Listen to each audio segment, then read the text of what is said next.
Imagine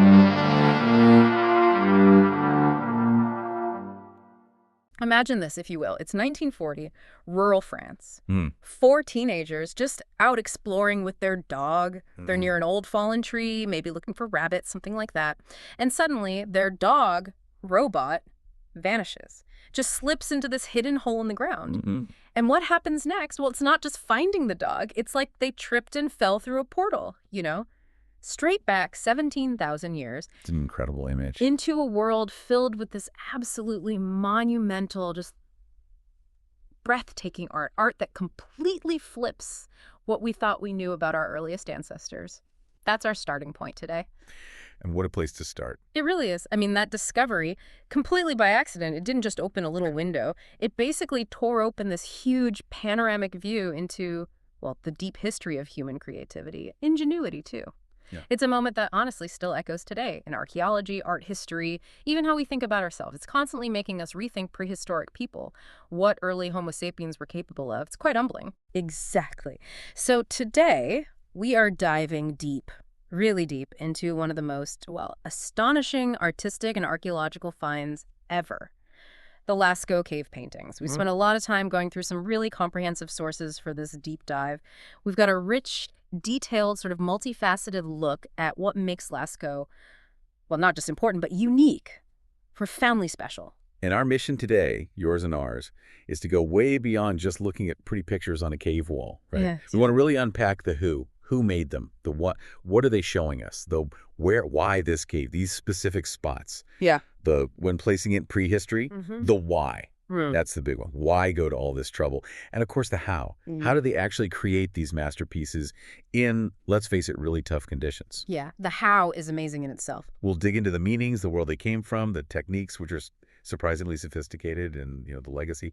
It's profound. It still resonates. And trust us, you are definitely in for some real aha moments here. Things baked right into the material we've looked at. Insights that will absolutely challenge how you might picture prehistoric people.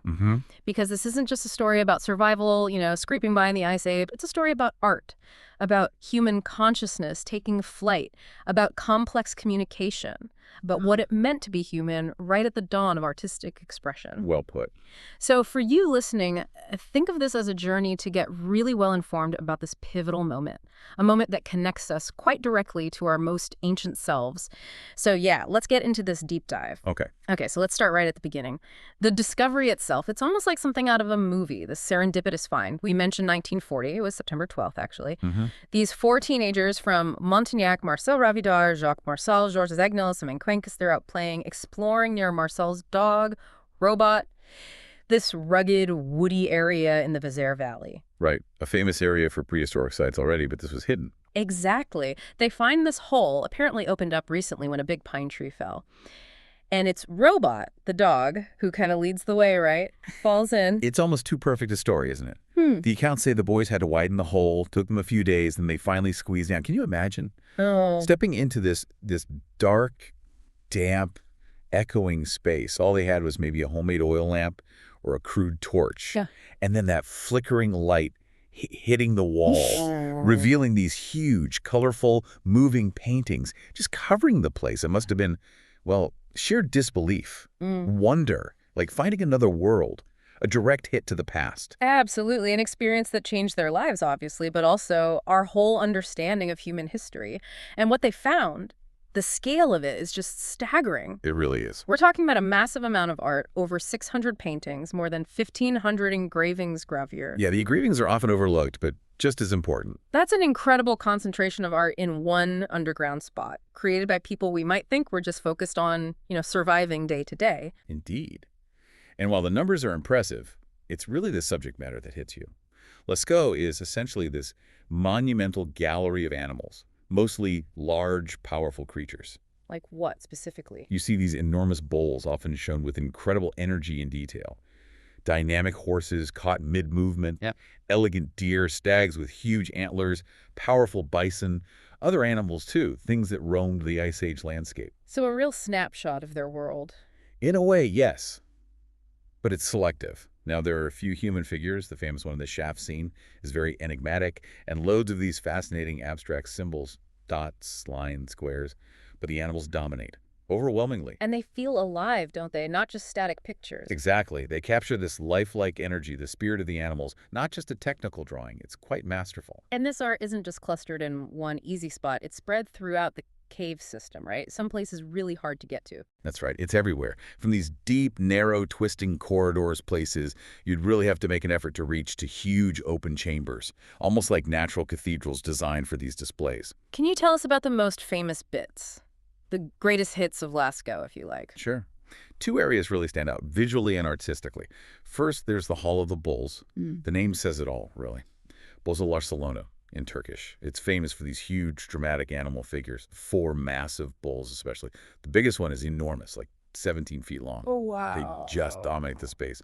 Powerful, vital. They seem to overlap like a flowing herd. It's breathtaking. Okay. And the other one? That's the Axial Gallery, or X in Salona. This one's known more for its dynamic compositions, lots of detail. You find groups of horses, bison, deer again. But they're depicted with this incredible fluidity, a sense of movement, almost like a story unfolding along the walls. It really shows off their mastery of line and form. These sections are the absolute peak, artistically speaking.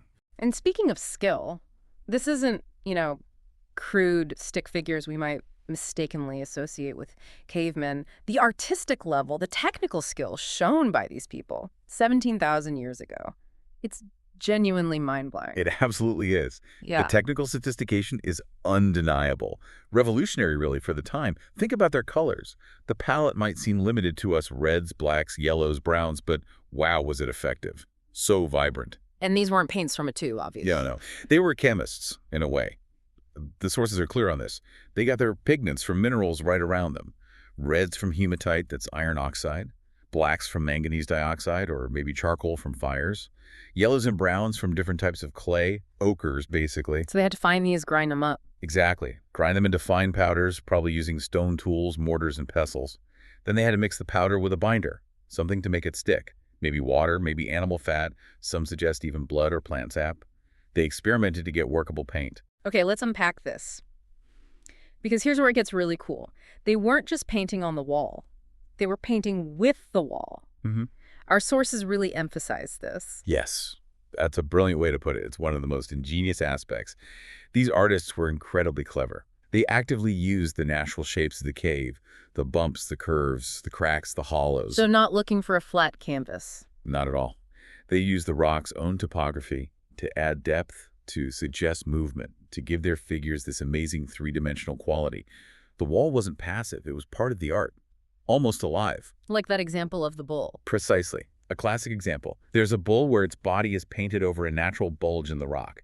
It makes the animal look almost sculptural, right? Like it's physically emerging from the stone. Yeah. The bulge becomes its powerful flank or shoulder, or they'd use a natural crack in the rock to define the edge of an animal's belly, or maybe the curve of its back. It gives it volume, presence. It shows this deep understanding of their medium, this amazing aesthetic sense. They integrated the art and the environment seamlessly. It's like proto-environmental art, thousands of years early. It really is stunning. Okay, so we've got these amazing paintings and this incredible ingenuity. But now the big question, the central mystery, why? Why did they do it? What was the purpose behind all this effort? Was it art for art's sake? Was it religion, ritual, something else? And this raises an important question. Without text, without the artists telling us directly, how do we even start to understand their minds, their intentions? Yeah, how do we bridge that gap? The meaning of Lascaux. It's still hotly debated. Archaeologists, anthropologists, art historians, they all have theories. And the lack of written records means we're inferring from the evidence we do have. What's interesting, though, is that the theories aren't always mutually exclusive. They often overlap, maybe even complement each other. It suggests perhaps multiple layers of purpose. So it's not about finding the one magic answer, but exploring a range of possibilities that maybe together give us a richer picture. Exactly. Think of it as a spectrum of meaning. Okay, let's dive into those dominant interpretations. One of the strongest theories points towards religious or ritualistic significance, right? Yeah. Maybe even shamanism. That's a very widely held view, yes. Yeah. The core idea is that these paintings were fundamental to some kind of spiritual practice. Think about their world Upper Paleolithic people. Their survival utterly dependent on nature, on the animals they hunted. Everything revolved around that. Completely. Their whole lives were tied to natural cycles, animal migrations, the unpredictable forces of the world. This deep dependence likely fostered a rich spiritual worldview, probably seeing spirits or powerful forces in nature, in the animals themselves. So it wasn't just about hunting for food, but maybe honoring the animals, connecting with their spirits, trying to influence things supernaturally. This leads to ideas like hunting magic or fertility rites, doesn't it? It does. That's a common interpretation. Some paintings show animals seemingly hit by arrows or spears, or with markings that could represent wounds. This might be symbolic magic, act out a successful hunt on the wall to help ensure success in the real world. Like willing it to happen. Or maybe to promote the fertility of the herds, ensuring there'd be animals to hunt next season. It's about influencing outcomes, ensuring survival through spiritual means. And the location matters too, right? Deep inside the cave, hard to reach. Hugely significant. These weren't public murals by the entrance. Many paintings are in deep, narrow passages. Getting there took effort, maybe even courage. This suggests these were sacred spaces, powerful places, maybe only accessible to certain people, shamans, elders, initiates, people who mediated between the human and spirit worlds, conducted ceremonies there. The journey itself would have been part of the ritual. And that brings us to that really weird and fascinating scene, the shaft scene, the Kuyusanesi. It seems especially potent for that shamanic interpretation. Tell us about that one. Oh, it's deeply compelling, and unique in Lascaux for its narrative feel. It shows a bison, clearly wounded, guts spilling out. There's a bird figure perched on a stick or staff nearby, and then there's a human figure, usually seen as male, lying down, maybe dead, maybe unconscious, maybe in a trance. It's very stark. So what could it mean? Well, there are layers. One strong theory is that it shows a shaman in a trance state, maybe on a spiritual journey. The bird could be a spirit guide, or represent the shaman's soul leaving the body. The wounded bison might symbolize the dangers of that journey, or a powerful spirit encounter. Or something about death and rebirth. That's another interpretation, the fallen man, the dying animal. It could link to myths about cycles of life, death, transformation. The bird is key here, too. Birds are often symbols of the soul, transcendence, messengers between worlds in many cultures. Its presence really strengthens that possible shamanistic connection, hinting at a journey beyond the physical. It's a glimpse into a complex inner world. Fascinating. Okay, moving beyond direct ritual, what about symbolic or mythological stories? The specific animals they chose, bulls, horses, deer, that wasn't random, was it? Almost certainly not. The choice is significant. These animals likely embodied powerful symbolic qualities for them. Bulls might mean power, virility. Horses, perhaps speed, freedom. Deer, maybe grace, fertility, or connection to the forest. They weren't just food sources, they were likely key figures in their myths, their cosmology. But here's where it gets tricky, right? There's that paradox about what they painted versus what they actually ate based on bones found in the cave. Exactly. This is a crucial point, a real head-scratcher. While they painted lots of aurochs, those giant wild bulls and horses, the animal bones found most frequently in the cave, suggesting what they were actually processing or maybe eating there, are often reindeer. But reindeer are hardly painted at all. But that is a disconnect. So if it wasn't just about paint what you hunt for food in that specific spot, what does that suggest? Well, what's fascinating here is this disconnect, which forces us to consider the bigger picture beyond mere sustenance. It seriously challenges the idea that it was only about hunting magic for immediate needs. It strongly suggests a deeper symbolic or mythological purpose. So it may be telling stories, recording myths. Possibly. Or representing their worldview, their cosmology. Maybe the animals stood for clans or seasons or spiritual forces. It pushes us to see them not just as hunters, but as thinkers, as storytellers, people with a complex understanding of their world. It's an aha moment because it suggests a much richer mental life. And then there are those abstract signs, the dots, lines, grids, chevron shapes, alongside the animals. They feel deliberate, not just decoration. Absolutely deliberate, and they've sparked endless debate. What could they be? Theories range widely, maybe tribal markers, clan symbols, like ancient logos or signatures. Or something more complex. Some argue, quite convincingly, they could be early calendars, tracking lunar cycles perhaps, or animal migrations, crucial information for survival. Others see them as maps maybe of the territory, maybe of the cosmos as they understood it. And then there's a really exciting idea. Proto-writing. Exactly. Some researchers propose these signs might be a very early form of symbolic communication, a step towards writing. Not a full alphabet, but a system to record information, ideas, narratives. If true, that pushes back the timeline for complex symbolic thought significantly.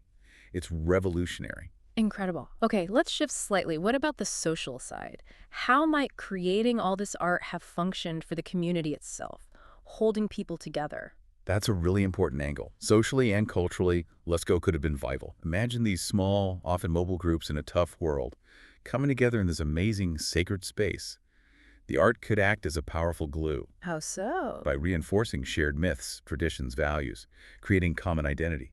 The cave itself might have been a gathering place for rituals, feasts, important decisions, and critically, it could have been a teaching space. A school. In a sense, imagine elders using the paintings to teach youngsters hunting techniques, animal behavior, tribal histories, spiritual knowledge. The art becomes a visual textbook, a living library for their culture, a way to pass knowledge down. And the artists, the people who actually made these incredible images. The quality suggests they weren't just average members of the group. It strongly suggests they held a special status. The skill, the consistency, the sheer effort. It implies these weren't just dabblers, they were likely specialists. Like shamans, maybe. Or master artisans? Possibly both. They probably combined technical skill with deep spiritual knowledge or understanding. Highly respected figures. Maybe they were seen as having a special connection to the spirit world or the keepers of tribal memory. Their work was central to the community's identity and spiritual life. Okay, one last interpretation, maybe more modern in feel. Could it just be art? Creative expression, making something beautiful because humans have that drive. That's a valid perspective too, and it resonates with us today. This view suggests that, beyond function, these paintings express a fundamental human urge to create beauty, to decorate, to leave a mark, to make sense of the world through aesthetics. And the evidence for that. Look at the dynamic poses, the skillful use of color, the balanced compositions, how they use the cave walls. It all points to a sophisticated artistic sensibility. It suggests they weren't just making functional tools, but were also driven by a deep artistic impulse, an appreciation for beauty, very much like our own. It broadens our view of their motivations. It wasn't necessarily either, it could have been both hand. Right. So whether for ritual, story, society, or sheer creation, Lascaux is this undeniable testament to the richness of the Upper Paleolithic mind, which brings us to its enduring importance. Why does Lascaux still matter so much today? Well, fundamentally, Lascaux is one of the earliest and arguably most impactful examples of human artistic expression we have. Period. It really marks a key point in art history. A starting point, almost. You could say that. It demonstrates unequivocally the advanced cognitive abilities of Homo sapiens 17,000 years ago. Abstract thought, complex symbol use, aesthetic sensitivity. It was all there. It forces us to rethink when art, as we understand it, really began. It's a benchmark. So it's not primitive in a simplistic sense at all. Not remotely. And beyond art, it's an archaeological and anthropological goldmine. It gives us priceless insights into Upper Paleolithic life, their beliefs, maybe social structures, their technology. How does it show technology? Well, the techniques themselves, preparing pigments, making tools to paint and engrave, figuring out lighting.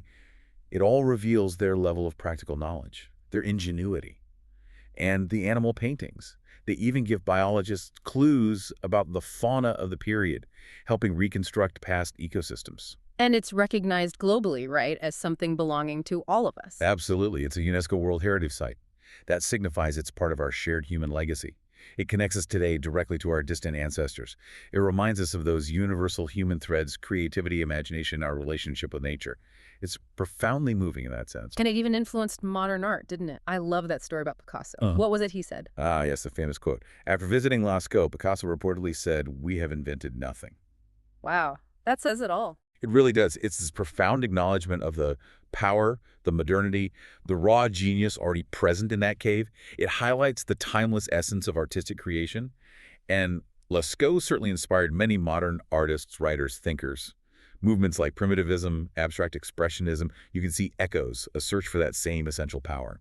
To really grasp the achievement, though, we need to picture their world, the world these artists lived in. We're talking Upper Paleolithic, Aurignacian, and Grevetian cultures. End of the Ice Age. Around 17,000 years ago, what was it like? Imagine a very different Europe. Much colder, harsher. Large parts covered in tundra and steppe, not forests like today. Think Ice Age megafauna roaming around mammoths, woolly rhinos, giant deer, bison, horses, reindeer. It's a tough place to live. Definitely. Survival depended on hunting these large animals for food, hides, bones, for tools, everything. And the Vézère Valley, where Lascaux is located, was apparently a prime spot. Lots of game, natural shelters like caves and rock overhangs.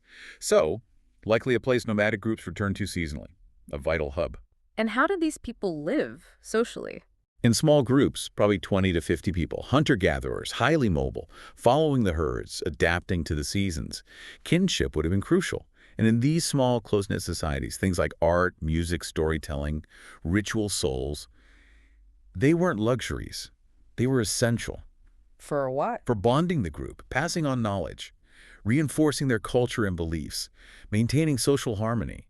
Caves like Lascaux weren't just homes, they were special places. Sacred sites maybe, ceremonial centers, places where the community connected, performed rituals, celebrated their identity through this incredible art.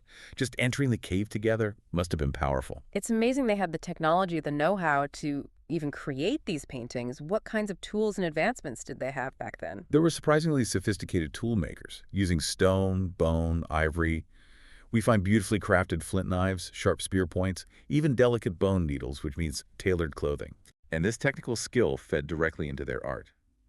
Sharp stone burins or engravers to carve lines, stone mortars and pestles to grind pigments. They fashioned brushes from animal hair or plant fibers. And as we'll get into, they even figured out how to spray paint using hollow bones. It's a blend of art and practical ingenuity based on deep knowledge of their materials and environment. And their beliefs. We can't know for sure without writing, but the art must give us clues. What do experts think? The art definitely points towards nature-centered beliefs. Things like animism, the idea that spirits live in animals, plants, rocks, natural forces. Or totemism, a spiritual connection to a specific animal, maybe as a clan ancestor or guide. So the paintings weren't just pictures, but maybe interactions. Very likely. They probably believed in powerful animal spirits. Creating the paintings, maybe with rituals, songs, dances, could have been a way to communicate with those spirits, to ask for a successful hunt, ensure fertility, seek protection, maybe gain knowledge. The art becomes a bridge to the spirit world, a way to engage with the forces that shape their lives. It paints such a richer picture than just survival. Okay, let's get really hands-on now. The actual art of creation. How on earth did they do it? Because creating these massive, detailed paintings deep inside a dark, twisting cave, it feels almost impossible, like magic. It was undoubtedly a massive undertaking. Technically, logistically, it really speaks to their planning and dedication. Think about working for hours, days, maybe weeks, deep underground. Total darkness except for their own light. So the materials first. We mentioned pigments. Can we get more specific? Sure, those vibrant reds and yellows came from iron oxides, hematite, and limonite, which they'd find as mineral deposits. The black was often manganese dioxide, scraped from rock veins or sometimes charcoal, browns from various clays. They knew where to find these things. Geologists as well as artists? In a way, yes. They'd grind these minerals into fine powders using stone tools, then mix them with a binder water. Animal fat are the main theories to make paint that would stick to the cave walls. Trial and error, probably, to get the right consistency. Okay, so they've made their paint. How did they apply it? What were their brushes? A whole toolkit, it seems. For larger areas or outlines, they likely used actual brushes made from animal hair, horsehair, boar bristles maybe, or bundled plant fibers. For fine lines or details, maybe pads of moss or lichen, or even just their fingers. Direct application. Finger pasting 17,000 years ago. Why not? But one of the most amazing techniques was blowing paint. Using a hollow bone or reed as a tube, they put pigment powder or liquid paint in their mouth, or maybe the end of the tube, and blow. Like an airbrush. Exactly. A prehistoric airbrush. It allowed them to create fine mists of color, soft edges, stenciled effects, especially around their hands. You see that sometimes. Really sophisticated shading. And for the engravings, the gravures, they use sharp flint tools called burins to incise lines directly into the rock. Sometimes as sketches, sometimes as finished pieces. And the lighting, that's just fundamental. How did they see anything deep inside? That's crucial. They couldn't have done it without light. The evidence points to stone lamps. Archaeologists have found many examples in caves like Lascaux' simple, shallow bowls carved from stone. What did they burn in them? Animal fat. Oh. Readily available. They'd use moss or maybe juniper twigs as a wick. These lamps would give off a flickering, smoky light. Probably didn't illuminate huge areas at once, maybe just enough for the artist to work. Imagine the atmosphere that created. Shadows dancing. Exactly. That flickering light might have even added to the magic, the sense of the animals moving, coming alive on the walls. It was a clever technological solution for a huge problem. Fascinating. So materials, tools, light, What about the artistic techniques themselves, making the figures so dynamic? We mentioned using the wall's shape. Yes, that interaction with the rock surface is key, but also their painting methods. That blowing technique for shading and fine lines was incredibly advanced, and engraving added another layer, texture, definition. And that sense of movement, the perspective, it's not correct by our standards, but it works brilliantly. It does. They used what's often called twisted perspective or composite perspective. It's a conceptual approach, not optical. How does that work? Take those bulls again. You might see the head in perfect profile, but the horns are shown face on, fully splayed out. Or the body might be side on, but the feet shown from below. Why do that? It's not a mistake. It's a way of showing the most characteristic, most recognizable parts of the animal all at once. You see the profile shape and the powerful horns. It creates a more complete, more potent image. The idea of the bull, its essence, rather than just how it looked from one angle at one moment. It gives them incredible energy, makes them feel more alive, more symbolic. It's a different kind of realism. A conceptual realism. It's so smart, showing the most bull-like features simultaneously. And again, back to using the surface. We really can't emphasize that enough. They were masters of it. Finding a bulge for a shoulder, a curve for a belly, a crack for an outline. It shows this incredible sensitivity to their canvas, this deep connection between the artist, the art, and the cave itself. They saw the potential in the rock. And pulling all this off, the logistics must have been intense. This wasn't one person working alone, surely. Almost certainly not. Think about getting deep into the cave. Reaching high walls, they probably needed scaffolding, maybe made from timber or ropes from hides or plants. Working in cramped spaces, in the dark, mixing paints, holding lamps. It had to be a team effort. It strongly suggests organization, planning, collaboration. These monumental works were likely communal projects. It speaks volumes about their social structure, their ability to work together towards a shared goal, maybe over long periods. It wasn't just individual inspiration, it was a collective investment. Which again elevates how we think about these prehistoric societies. Okay, let's broaden out again. The artistic legacy of Lascaux and the very real modern challenges of keeping it safe. Well, the art itself, as we said, is this amazing blend. It's got stunning naturalism, the animals look right, they move right, but it's fused with deep symbolism. The abstract signs, the scenes like the shaft scene, it's art born from keen observation and powerful imagination. And it was functional art, right? Not just for galleries. Absolutely, that's key. In the Paleolithic, art wasn't a sideline. It was likely integral to their lives. For rituals, teaching, community bonding, maybe recording history or knowledge, it served vital purposes, a tool for living, for understanding their world, for holding society together. And the collaborative aspect reinforces that communal importance. Exactly. The scale points to multiple hands, maybe over generations. Art as a community effort, reflecting shared beliefs and identity. The artists themselves, probably highly respected, maybe spiritual leaders or lore keepers as much as technicians. Their work mattered deeply. How does Lascaux fit with other great cave sites like Chauvet in France or Altamira in Spain? Is it similar or does it stand out? There are definite similarities, especially in the focus on large animals. Chauvet is much older, maybe 30,000, 36,000 years old, and has amazing paintings, including predators like lions and bears, which are rarer at Lascaux. Altamira is famous for its incredible bison ceiling, similar age range to Lascaux. So what makes Lascaux special? Many feel Lascaux has a particular vibrancy. The use of color, the complexity of the compositions like the Hall of the Bulls, the axial gallery, the sheer dynamism and almost theatrical quality of the figures.